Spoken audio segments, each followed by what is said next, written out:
Welcome, welcome, welcome. You are listening to Operation Power on Black Power Media. And we say welcome in the words of our people all across the diaspora. We say jambo, we say akwaba, we say uhuru, we say aloha. We're welcoming you all across the diaspora. You're listening to Operation Power, a voice for Black radical politics and revolutionary change. My name is Inez Barron, and I am your co host along with my husband, the bold, the outspoken, the indomitable, the one and only unbought and unbossed representative. Charles Barron, and it is always a humbling honor for me being on with my beautiful, bold, brilliant mind, Inez Barron. 42 years of marriage, and I am a happily married Black man. So we want to welcome you to Operation Power this evening. We're going to have a powerful show, and we're going to feature MUMIA Abu Jamal. You're going to hear from his voice, his own voice and his own words. It's an urgent matter, and that's why we're having this program, Inez. Thank you so much. As we recognize our Africanness and our culture and our heritage, we want to start the program with a libation. We do have a video presentation of the libation, and at this time, we're going to ask our technician, Kiru, if he would bring that up for us. For African people, nothing important happens without a libation. And so for this very important presentation, we begin by the pouring of libation. We pour libation first to our first ancestor, to that hidden one who, though hidden, manifests in all things as all things, that God-goddess idea in the universe by any and all names. To our first ancestor, we pour libation, Ashe. We pour libation too to our ancestors because they were the first people on this planet, mothers and fathers of all mankind, flashpoint of the human family. To those ancestors we pour libation, Ashe. Pour libation too to our ancestors because they were the ones who first gave birth to the idea of civilization, knew we would need a form of governance, and they nurtured that idea along the Nile until it reached its zenith in Kemet. There they built these gigantic monuments as evidence of that great civilization, and they carved instructions on the walls of temples and tombs for us, so we would never forget. To those ancestors we pour libation, Ashe. Pour libation too to our ancestors because over time they put together all the tenets of civilization and they took those ideas and left the continent. They were the people of the first Exodus. They left Africa and went all over the world and peopled the world. To those ancestors we pour libation, Ashe. We pour libation too to our ancestors because they did not sit on their laurels. They continued to improve, continued to evolve, and at each point of evolution, they again would leave the continent and settle and resettle the planet. They met themselves coming and going. To those ancestors we pour libation, Ashe. Pour libation too to those ancestors because over time, they found themselves the object of a forced exodus. When they were kidnapped, shackled, cargoed, shipped out of Africa and enslaved in diasporas around the world. To those ancestors we pour libation, Ashe. Pour libation too to the ancestors left at home, the very young, the aged, the infirm, left to reinvent themselves, depleted of us, human resources. But they were enjoined by us in the diasporas, both objects of a global myopia that ruptured the soul of a people as it ravaged a continent. To those ancestors we pour libation, Ashe. Pour libation too to those ancestors because over time they began to remember who and what they were. Because no matter where they had been dropped off, they still retained bits and pieces of who and what they were.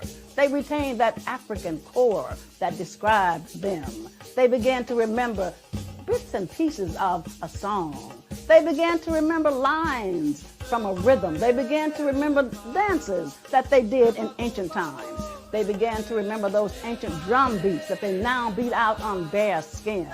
And so to those ancestors we pour libation, Ashe. Pour libation too to them because they then began to teach each other. They began to resurrect and reconstruct that history and that culture. They became the new Africans wherever they were. They became the new teachers, preachers, archaeologists. the new singers, dancers, the new drummers, the new Jalia. They reconstructed that history and our culture and became new Africans everywhere. So to those ancestors, we pour libation. Ashe. Pour libation to those ancestors because they are the ones who passed that information on to us. And so we pour libation to those of you who will watch this presentation. Those of you who are the recipients of that pieced together history, of that reconstructed culture. To you, we pour libation. Ashe. Pour libation to our children and those yet to be born. For they are the ones that you must teach. And you can only teach if you know the history. So to you who are learning the history and are passing on that history, and to our children who are learning that history and will pass that history on to all eternity, but they will call your name in all eternity. To our children we pour libation. Ashe. Ashe. Ashe. Once again, you're listening to Operation Power, and we just want to let you know that we are a grassroots organization and just want to give you a little bit of our history and talk about what it is that we do. Kiru?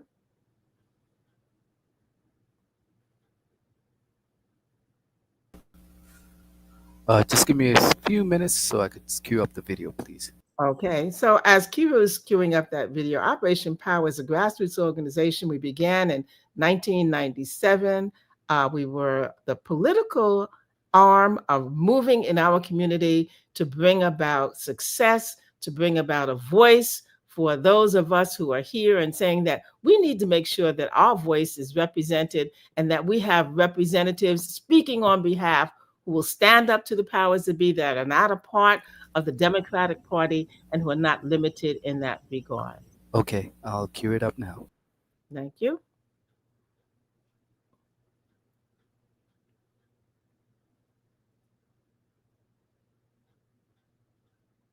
How are we going to make revolution from our houses? How are we going to make revolution social distancing? How are we going to make revolution away from one another? We have to be able to still get together, still talk, and utilizing this Zoom platform to have this Operation Power meeting is unprecedented. So that's a part of what we talk about. We're going to be using the technology of this era, of what is going on in the social media world, so that we can bring our message to you.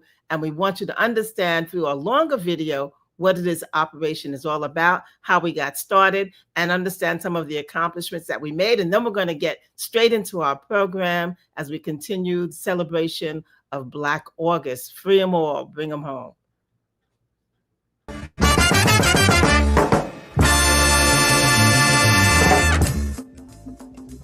Operation Power stands for people organizing and working for empowerment and respect.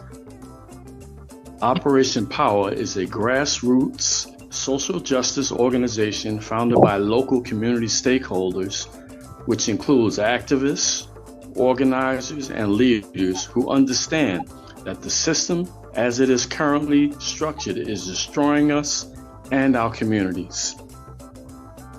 The system, the capitalist system, one that promotes human greed over human need, one that promotes profit over people, needs to be dismantled.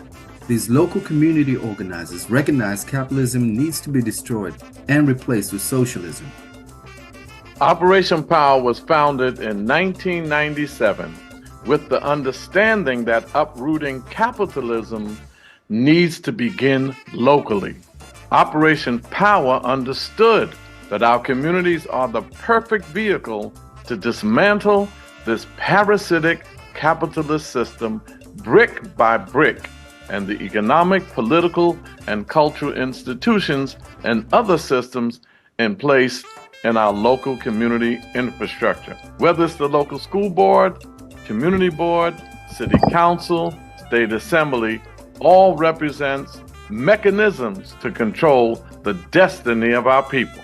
In 1997, Operation Power launched the campaign Charles Barron for City Council that would lead to over 20 years of radical changes in the East New York community. These changes included over 20,000 units of housing affordable to our community, three $88 million schools, over $110 million secured and allocated for community parks, millions secured for library upgrades, and another $42 million for the construction of a new library. Cultural programs such as the Juneteenth celebration, Kwanzaa programs, and reinterment of Sankofa Park, securing thousands of jobs for local residents. We've secured political seats that include city council seat, state assembly seat, state committee person, male and female district leader, chair of the local community board members, campaigning and getting a judge from the community elected, county committee seats, block association presidents, tenant presidents, and much more. And all this was done while being Black radicals. We are Black radicals, which means getting to the root causes of the problems challenging our community. We need to get to the root and not lose ourselves battling the symptoms of this vicious capitalist system, because we know that revolution is the solution. Operation Power believes in Black power for Black people. Black power is still needed and still relevant. Operation Power believes that Black radicalism is the only position we can afford to take, getting to the root of our problem for revolutionary change. Operation Power believes in community control for Black people as the only way to get to self-determination and liberation. Operation Power believes that we need to move to a more socialist system, a communal system that doesn't suffocate but liberates. With these beliefs, we take collective action for our self-determination and liberation by being a part of Operation Power. That's it, Operation Power in a nutshell. We're so pleased to be a part of the Black Power Media family and to talk to you about those issues that are of importance to us. And today we have a very special topic. We're going to be talking about the medical condition of our brother MUMIA Abu Jamal. And we've got some special guests. We have Sister Empress Filet, and we have our Sister Pam Africa of ONA and the International Family and Friends of MUMIA. So we're going to go right to our topic now. We're going to bring on our guests. Okay. Sister Empress Filet, welcome. Welcome you to Operation Power. And Sister Pam, you can see Sister Pam there. We've got our technology going here, and we're going to hear from both of them. We'll start with Sister Empress Filet. Yes, greetings. Thank you, Sister Inez, Brother Charles, for this invitation. And certainly it is more than on time. It is absolutely necessary as it pertains to, of course, what's going on with our brother, MUMIA Abu Jamal. For those who do not know, again, my name is Sister Empress Filet Chionesu, and I am the originator, founder of the historic Million Woman March. Thank you so much. Mama Pam, are you there? Can you hear us? Yes, I am working this technology. I'm on the phone so I can hear you. And I have my other phone over here for information. By any means necessary, we're working. Thank you, Brother Kalanji, for making this happen. Yeah, we say a special thanks to Brother Kalonji for not only making this happen, but for his decades in the struggle and bringing information to our people and being a part of that struggle in the streets when he has to be. Sister Pam, maybe you can give us an update. We see this as an urgent emergency meeting. You know, MUMIA should have been out a long time ago, should have gotten the medical attention and care that he deserves. They want to see him die in prison, but the people are not going to let that happen. Not only are we not going to let that happen, we are committed to liberating our brother from the clutches of the pigs in the colonial prison industrial complex. And now we have a sense of emergency that they have a medical situation on his eyesight that they can take care of overnight. if they had the will to do that. So maybe, Sister Pam, before we hear from MUMIA himself, you can give us an update on that. Okay. So it's a big emergency alert, and I'm getting a feedback. So I'm trying to bypass that. Oh, Um, Sister Filet, you want to go on because this feedback is loud on my phone. I'm trying to see what's happening here. Okay, so, just to kind of give you a general idea, what is going on with MUMIA presently has been going on for a while, but it has now reached a level of we must act immediately. What we're referring to is the fact that MUMIA has been losing his eyesight for quite a while, and a lot of this is as a result of other ailments that have occurred over the past few years, particularly when we talk about diabetes and hepatitis C. MUMIA has now a deterioration of his eyesight.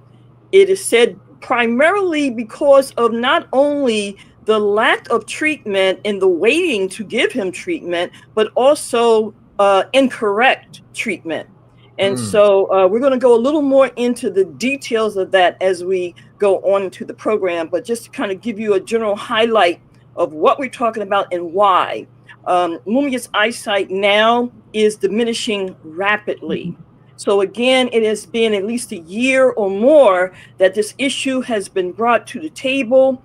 It's been known for quite a while that his eyesight was being threatened. And of course, with MUMIA being a writer, a prolific writer at that, a researcher, and one who is now studying for his PhD.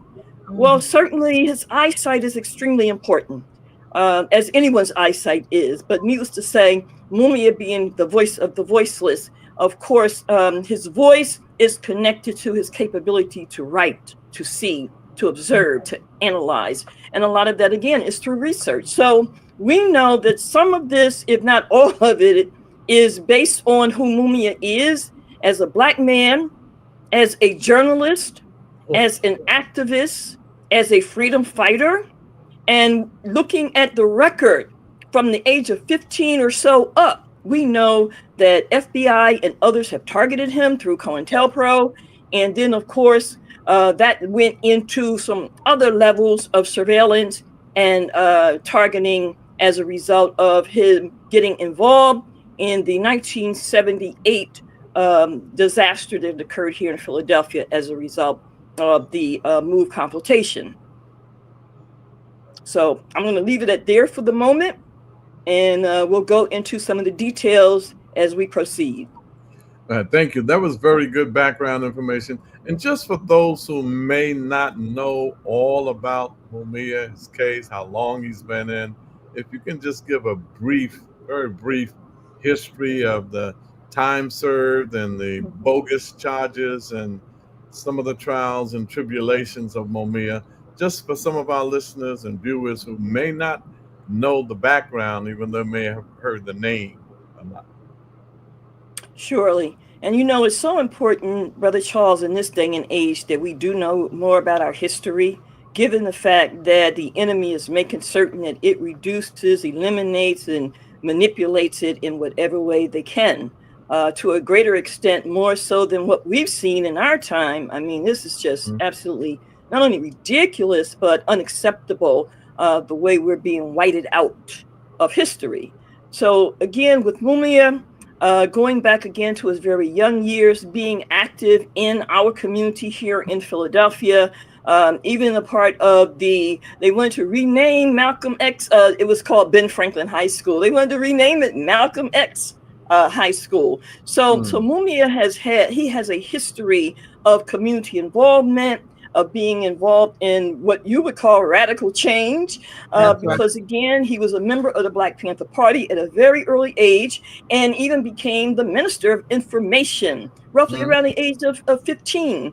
I think Sister Pam is right now in Chicago. Well, MUMIA was one of the media people who literally went to Chicago, of course, when Chairman Fred Hampton Sr. was assassinated. MUMIA was there. And so we're talking about someone who has a history of certain types of engagement, activity, and reporting And see, the key thing that people must know about Mumia is, unlike and I'm probably being a little prejudiced in saying this, but Mumia's voice is a voice that when you hear it, it automatically makes you want to listen.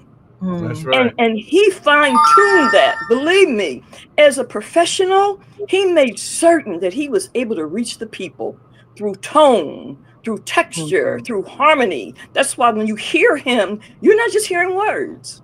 You're hearing a tradition. You're hearing a griot. You're hearing the rhythm in that voice through the reporting. So Mumia had that going on for years, to the degree where he was hired professionally by local media people here in Philadelphia, both TV, radio, and newspapers. He wrote, he reported, he was an investigative writer, all of that. Even being selected as one of the 10 most up-and-coming people in Philadelphia by a white magazine known as the Philadelphia Magazine. He was listed as one of the 10 most up-and-coming people. So we knew Mumia long before December 9th, 1981. We knew him as our brother. He was a journalist, a reporter, excuse me, par excellence. But we also knew him as someone who would come through our street, sit with us, rock with us, talk with us. So we knew him in all of the areas of interaction that a community engages in and with.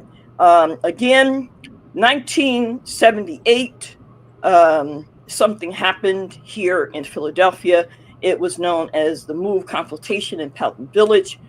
This, of course, resulted in the Move 9 getting up to 100 years. Mumia, being a journalist, reported on this particular situation, but not just the incident in itself, but began to do research, began to do his own investigation, began to do his own analysis, and would report on it. And see, remember, Mumia being grassroots, he not only dealt in the professional world, he had his own independent media outlet that he called Black Times Audio.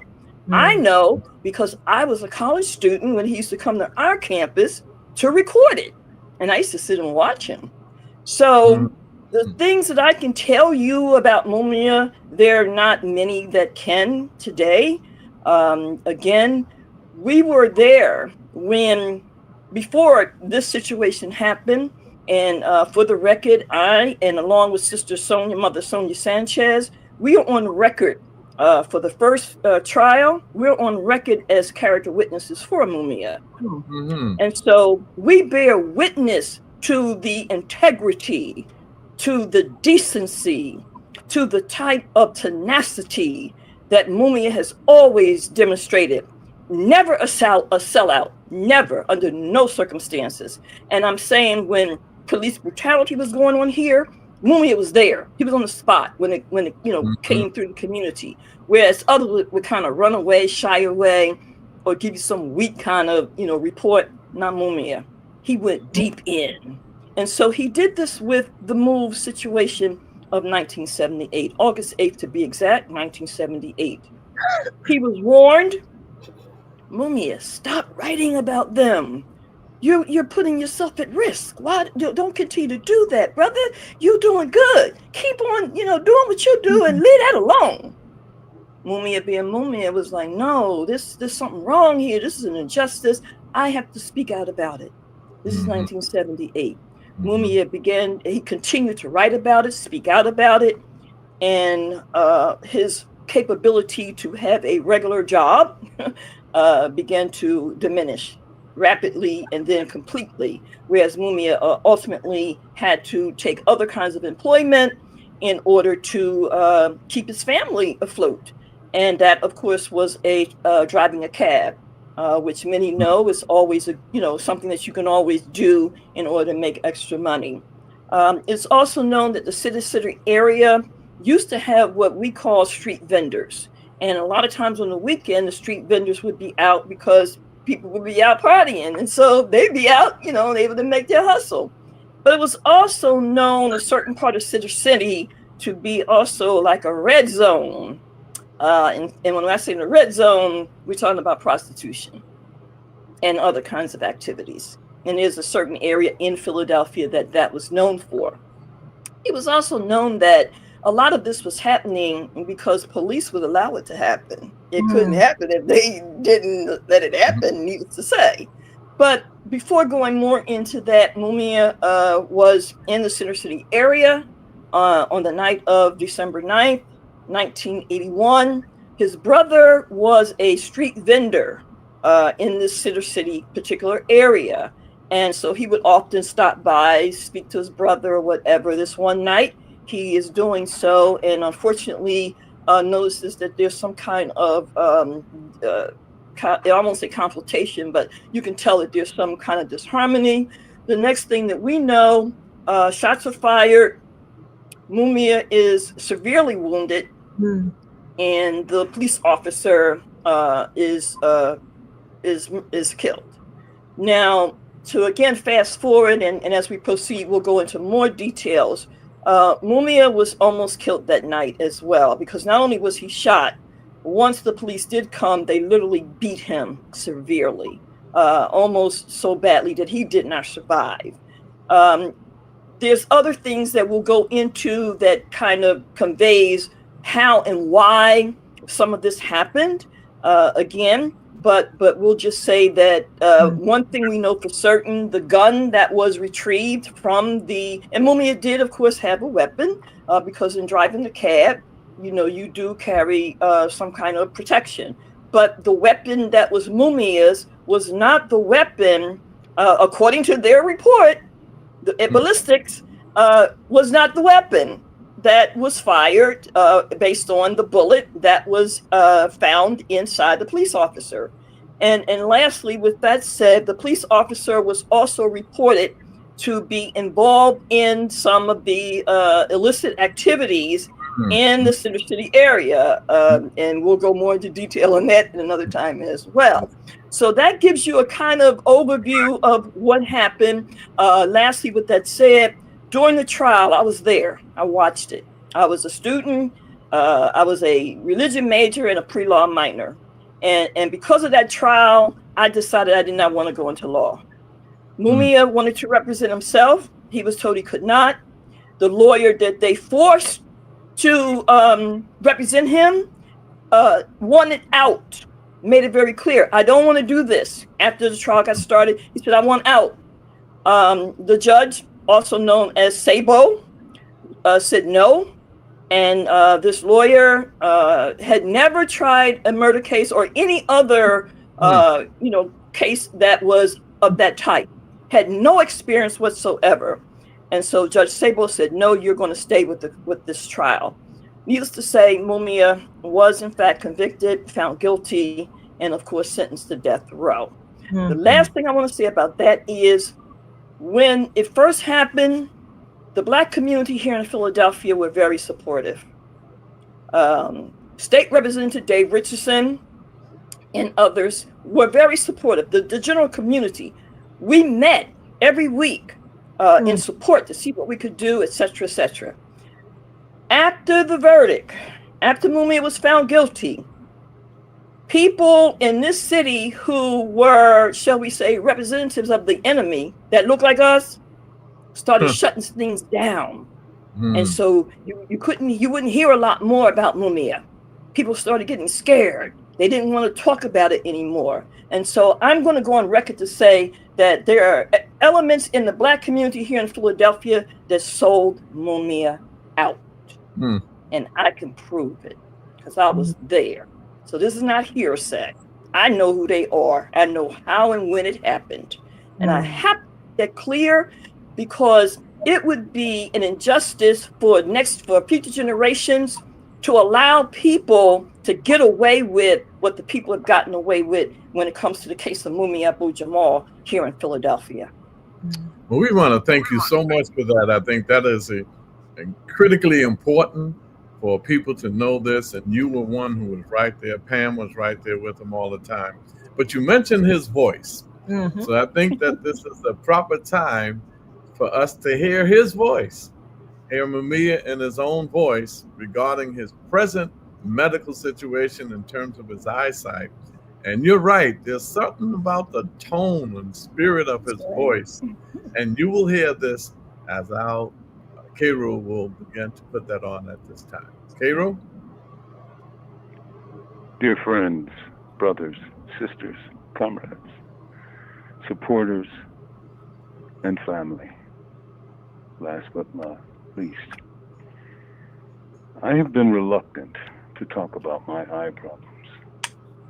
The reasons may have eluded some, but I explained that, in the context of being in prison, any sign of weakness is to be avoided at all costs. These are, unlike many other institutions in society, heavily male and therefore gender conscious in a way that society is not. Weakness brings predation. So I kept it quiet.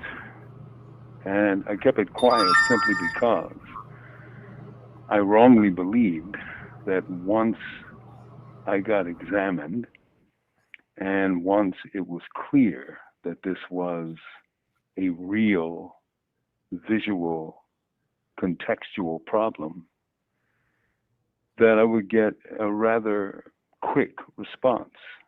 Boy, was I wrong. I was, as the saying goes, as wrong as 2 left feet. What I got was evaluation after evaluation after evaluation after evaluation, literally. It was only when I went outside and those prior evaluations were repeated by a noted ophthalmologist that the ball began to roll. And even then, the ball rolled exceedingly slowly. I have been, for all intents and purposes, unable to read, unable to write, unable to see anything more than the masthead of a newspaper and not even its headlines. Blurry television, bursts of color. The television is my radio now. I have been in that state for the better part of 8 months and counting. I would never have guessed this, but this is where we are. And so it took those kinds of conditions and the analysis of the evaluations I told you about to move us when we should have been moving quicker, earlier. I apologize for my delay. I thank you for your patience, but our patience is nearing an end. We are working, we are moving, and we're trying to resolve the situation and hope that it is not too late. 7 months, 8 months of being in the shadows and in the darkness is 8 months too many. With love, not fear, this is MUMIA Abu Jamal. Wow, what a powerful, powerful voice. And all that he's been through. Do you hear the serenity? Do you hear the power? Do you hear the resolve in his voice? Do you hear the eternal optimism that he continues to be a warrior even in those conditions and fighting still with his words? I mean, that's a very moving, powerful tape to hear his words. Pam, you want to give it another try, or you want to continue have Empress to go forward? Can't hear you. You can't hear me? Now we can can. hear you. Oh, wow. Okay. So, thank you. I'm going to point out, after that railroad trial of Mumia's, they sentenced him to life without I mean, they sentenced him to death. It took us 27 years of a battle that was just unbelievable. I mean, this battle was so magnificent that the Fraternal Order Police wrote, developed a book. They say they didn't do it, but I'm saying if you're associated with them and you lay down with them, and all of y'all, the same people, they wrote a book how Mumia Abu Jamal duped the world into thinking, millions of people into thinking that he was innocent. They're talking about the people who shut down the entire West Coast for 2 days, the entire West Coast for Mumia, based on evidence, based on the fact of who this man is.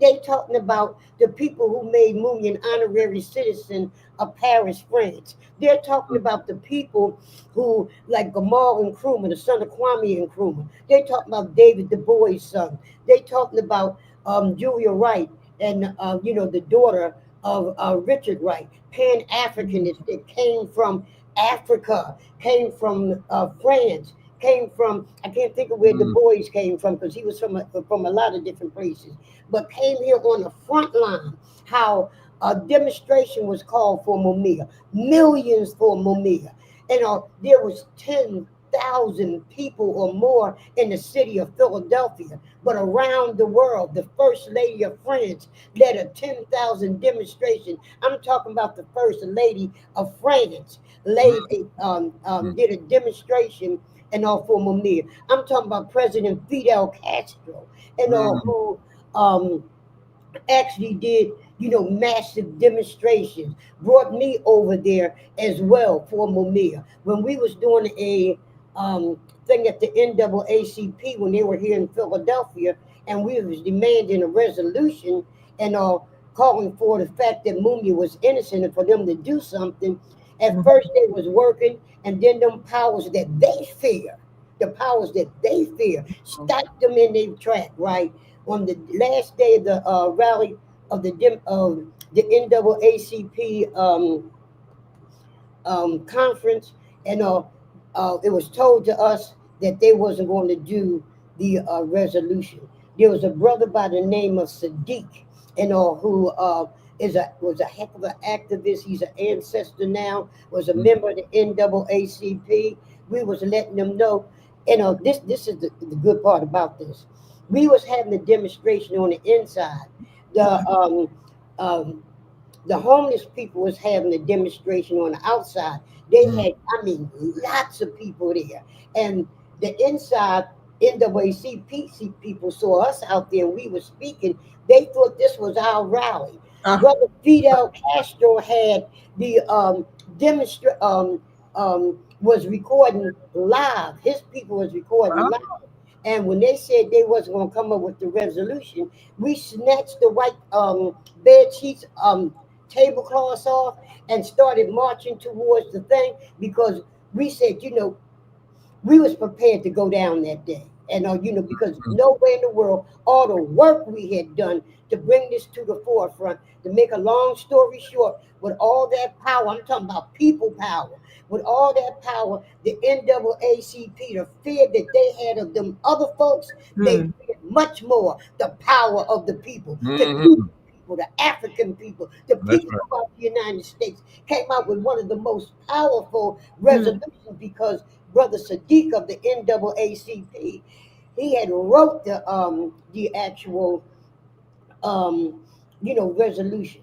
But let me point, during the whole 30 years that Mumia was on death row, and, Mumia had colds, and he had the flu, but it wasn't until we did the work, the people united, who came together from around the world, across the country, did the work to bring him off of death row. Because what they did, the movement was getting so big. So what they said, we're going to give him life in prison without the possibility of parole. Mumia rejected that. They wanted him to accept it. He said, no, I'm innocent.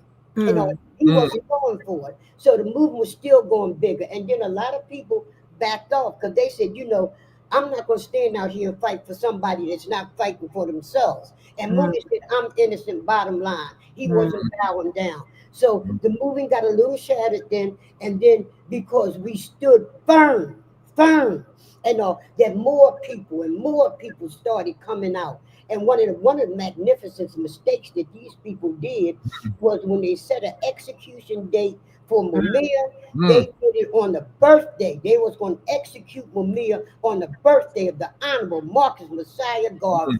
And there was always a lot of people, involved. But the nationalist black community rose up. I mean, they rose up so powerful. Dr. Khalid was in this big demonstration that the Nation of Islam that did not march. They marched for Mumia that day. That's right. And the day that, in fact, no, it was before the execution date, because what these people did when they saw the power, the raw power of the people pulled together, they turned around on a just before we was going to do the demonstration, said that they was not going to execute Mumia. They was they and that was Governor Ridge.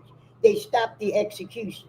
And, but showing the power of the people, and People. the people, just consistently gut punch these people without stopping, because there was no place that the governor, the mayor, any of them could go that we wasn't there. And I'm not, when I'm saying we wasn't there, I'm talking about people in France, Germany, Africa, Cuba, and all across the United States standing up. And what that did, it forced politicians, because they were black dog all around. And when they think they got, when they think there ain't no win, but when they saw all that people power, boogity boogity, here they come to the front line, so they had to stop it. They had to stop it. That's when they took Mumia off of death row. And at that particular point, when he came off of death row, the Fraternal Order Police, who they got Maureen Faulkner, which was Faulkner's widow, and to come in. The blonde haired, blue eyed, woman, and they was constantly throwing up, crying over her husband. And I'm saying, I was trying to, tell a lie there. I was trying to say I feel sorry for her. I'd be damned if I feel sorry for her, because you know what she was? She was that woman that was responsible for the murders of the Scarborough, the brothers that was framed all throughout our lives. The white woman, the Karen, the whatever, the Betsy, whatever the hell they call these women. And she was the one who lied and said, Mumia, when they brought her husband clothes into the courtroom, and she said he turned around and smiled at her, and as they held my husband's bloody shirt up. As it turned out, Mumia wasn't even in the courtroom then. And another lie she said, as I'm walking down the hall, Mumia supporters spit on me. And I'm saying, if that's true, she's walking with all these cops. All they want to do is kill a black person anyway. If somebody hopped and spit on that broad, and it would have been in the paper. You've been reading about the guy or the sister or the child who was killed because they spit on that white woman. But I got another story about Judge Tucker who threw the white woman out the court. Okay, but at that point, when Mumia was released into general population, Maureen Faulkner, the Fraternal Order Police, and some of those lapdog politicians, white and black, had a press conference. And what she said, that now that he's in general population, and he's going to get his due. He's going to burn in hell. And after Mumia went into general population, it was one thing right after another. It was a pattern that happened of where they was consistently trying to kill Mumia. First, Mumia winds up with this rash on him that comes from nowhere. And then it turns and it gets, into one thing after another. Instead of them treating him, find out what the cause, and they knew what the cause was. They was experimenting on Mumia. And Mumia blew up in size. It was all over the media. Mumia ear was coming off his face. His neck was like that of like a chicken neck. His skin was jet black, and the skin was leathery, and it was like fish scales, like when the fish breathe. You can look inside of it, and you can see red inside of this. Mumia feet was so big they didn't have a pair of sneakers, to put on. They had cut stuff, and slide he couldn't walk, and his thighs were so huge. They did not have a one of them orange suits in here that was big enough for Mumia. He looked like the Hulk busting out of his clothes. He was so big. Mumia winds up in a hospital with um what's that thing called? Filet. Um dang, CRS coming in here. Um He had congested heart. He ended up with congested heart failure. Coma. And Diabetic but coma. just before then, and when he was getting real sick, there was a brother, and I'm telling you about the love of the brothers in the prison, despite what's happening. People don't talk about that. The brother, and I can't think of his name right now, and would step to the warden, and she said, "What are you going to do about Mumia? Mumia need to be in the hospital." The warden told him, the superintendent of the prison told, "Mind your business." And the brother said, "Mumia is my business," and that's what people started chanting. And right after that, Mumia winds up in the hospital. They take the brother and put him into another place. Major Tillery was the brother's name, and who had did a lot of things to help people in the prison, set president laws that help people in the prison. This brother, when he did that, Johanna and us, we was in court in Harrisburg, where Maureen Faulkner and their crew was trying to make it illegal for anybody to speak out about Mumia. They was trying to make a law like what we're doing right now, or if you played Mumia commentaries, you would have been locked up. This is the kind of stuff that was going on. We battling that in one arena, and they're trying to kill Mumia in the other. Johanna Fernandez and another sister goes to the prison because we needed some paperwork for Mumia, and to get his hospital records. And she come to find out the guard told her they had taken Mumia to the hospital. Well, we was in Harrisburg, and they took him to a hospital not too far from there. So everybody who was there for the trial left and went there. And we wound up with a big press conference there. And see, people don't believe that in these rural areas, there are people who are looking for somebody, some kind of freedom fighter to come through there for. Because when we came through there, we came through like a mighty damn hurricane. And started speaking, white folks that lived in that area was taking the mic and talking about what was happening to them. And I was like, whoa, it was people coming together against this system, and Mumia was the pivotal part of that. So Mumia wound up with, when he had the here go again. Filet, Charles, the take your time. Okay. He went into the diabetic coma. He almost went into a diabetic coma. And anyway, through that part, we saved Mumia's life. Then the next thing started happening to Mumia. And Mumia winded up with COVID, and they were saying that he didn't have that. And again, oh shit, excuse me. The best part of this, I'm talking about the Panthers. A brother Panther who's Joseph Harris. He was a Panther, and he because once a Panther, always a Panther. I'm told, and he was with Doctors Without Borders. He came to visit Mumia, and Minister Farrakhan had offered his doctors to come in, and they refused it. Dr. Harris came in, and he looked at Mumia. Mumia would pull his pants leg up. He looked at his skin. He looked at his eyes. He said, "You have hepatitis C." And that's how we found out that Mumia had hepatitis C. They knew it all the time, but they was treating him for something else that caused these other things that could have killed Mumia. This is the continuation of this. Then Mumia winds up with the COVID. They were saying he didn't have COVID, so again, it's the people pressure made them deal with that. Then he had to have a heart operation, and the guard said, "You told Mumia." He said, "Man," he said, "I almost passed out." He said, "I'm looking at you laying on the table, and on the other table was your heart beating. Wow. These are the things that they were doing to Mumia. But through the love, Mumia said what it was. It was the love of the people, the consistency of the people that pulled him through each and every last one of them. Mumia came out, mine, far more stronger, body different than it was before. But the mind and that God-given thing that kept coming at him, bam, bam, and everything was getting bigger and bigger. So all of a sudden, Mumia comes down sick again. We beat that back. So here comes the stuff with the eyes, right? And Mumia, like he said there, he didn't tell us he had an eye condition. Mumia didn't tell us about the other things. And he was talking about that male ego that, and women have it too. We got that daggone ego because we much rather try to do it ourselves instead of pulling people in and say, I got this problem. Well, some of us do. And I have that problem. But anyway, during that time, he wasn't telling people what was happening with him. And to the point that it got really, really bad.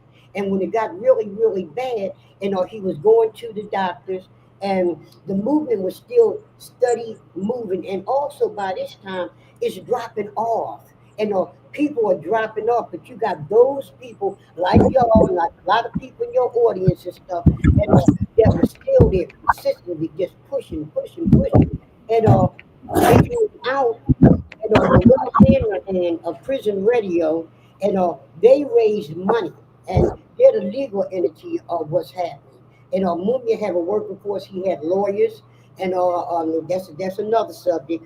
But these legal people that was dealing with the medical, and one thing that you had to have the information. You had to know what you're talking about. You had to be able to diagnose it, and they wasn't giving up the paperwork, and it took them over a year to get all the medical records. And on one point, Mumia can barely see it.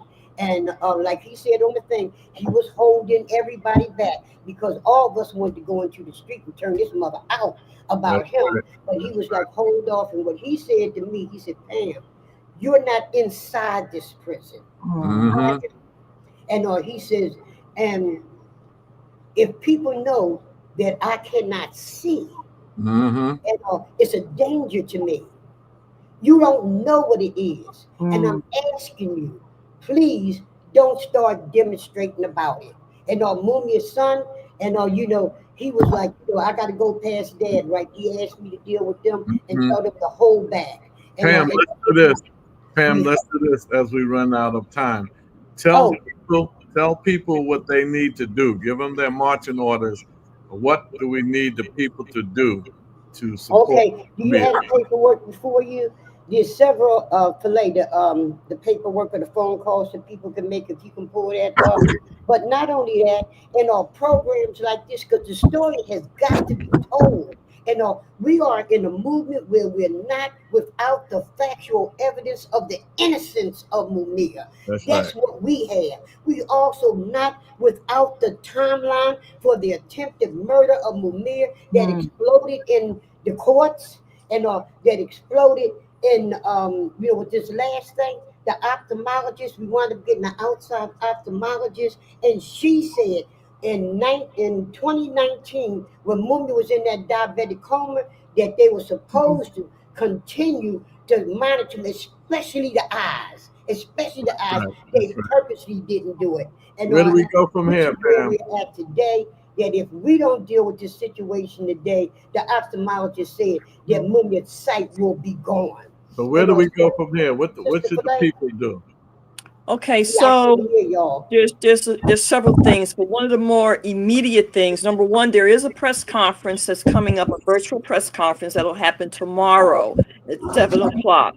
But I'm going to give you other information that folks can do right away whenever they have the time to do so. It's very quick, and this is to contact the so-called authorities. So I'm going to give you those numbers, family. So again, we're talking about the prison in itself where Mumia has been held at for over 40 years, and that is SCI Mahanoy. SCI Mahanoy. That number is 570-773-2725. 2158. Again, 570-773-2158. We want to flood them with calls. Let them know you're calling to make inquiries about Mumia Abu-Jamal. You are concerned. The other number you want to call is the actual superintendent. That's the same number. I'm sorry, say it again, Brother Charles. Give them that number one more time. Okay. It's posted. 570-773-2158. 570-773-2158. That's the SCI Mahanoy prison. The other number is the PA DOC, which is Department of Correction. The secretary name is Laurel Hardy. You don't really need the name, but the number 717-728-2573. Again, 717-728-2573. There's also an email address for those who would like to do email, and that is RA-CRPA-DOC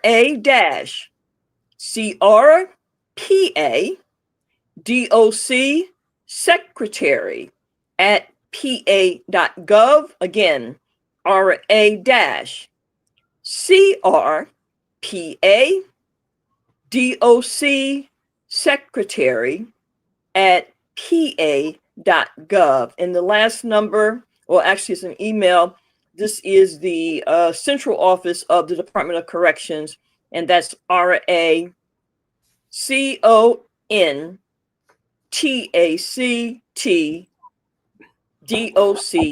at pa.gov. So that's RA-contact-DOC at pa.gov. And if anyone is interested in getting the flyer, the information, there's even a little script for you if you'd like that says my name is whatever and I'm calling for. We have this written out and we'll make it available to you. You can either email me directly at nationalmwm@aol.com. Again, nationalmwm@aol.com, or you can text me at 267-636-3802, and we'll get all of this right to you in one flyer, and you can also share it. I want to thank both of you before we have Inez close us out. MUMIA could not have two more powerful supporters than what you sisters brought forth this evening.